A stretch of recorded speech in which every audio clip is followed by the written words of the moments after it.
On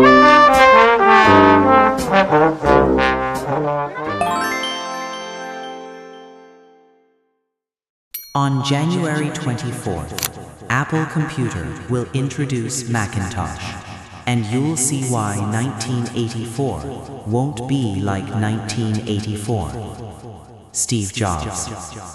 One declaration of war against the status quo, but it ignited a revolution in every home.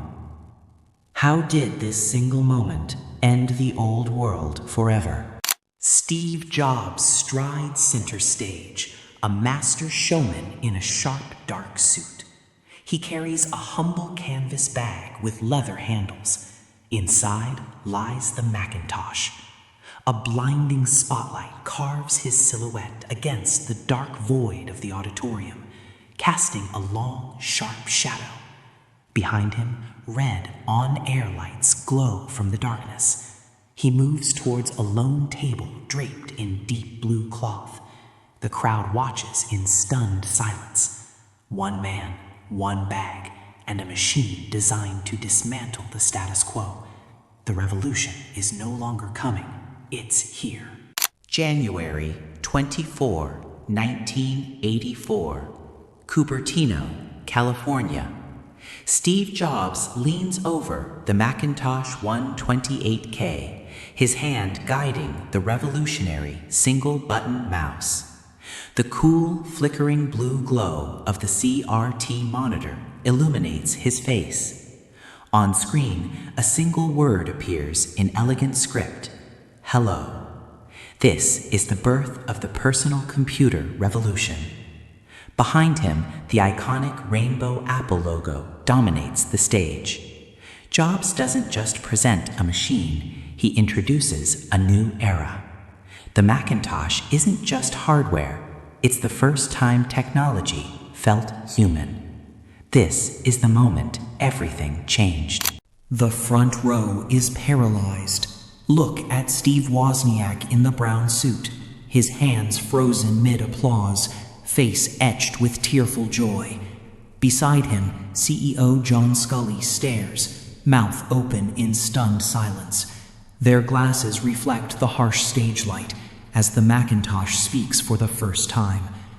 Behind them, the crowd dissolves into a blur of 1980s hairstyles and press camera flashes firing like tiny stars. This isn't just a product launch, it's a shift in reality. The revolution has arrived, and it is electric. Cupertino, 1984. The Flint Center descends into a dystopian chill. A colossal, monolithic face stares through thick glasses, projecting absolute authority. Below, Steve Jobs is a mere silhouette, dwarfed by his own cinematic weapon. Harsh, flickering gray light bathes the room, illuminating the architectural ribs of the ceiling.